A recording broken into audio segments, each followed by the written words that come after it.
د هلمند ولایت امنیه قومندانۍ اړوند د ترافیکو مدیریت مسؤلینو له لوري په مرکز لښکرګاه او دوهمه شهره کې د نقلیه وسایطو کنټرول او د ترافیکي اصولو د ټینګښت په موخه کمپاین ترسره سو.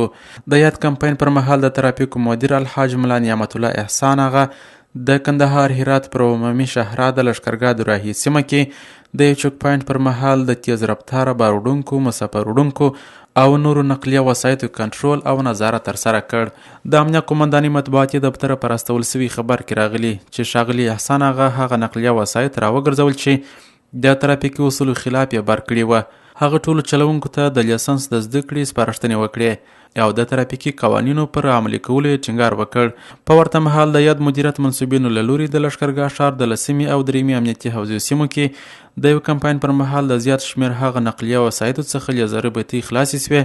چې د ترافیکي اصولو خلاف وې او لسونو ته یې زیان رسوي.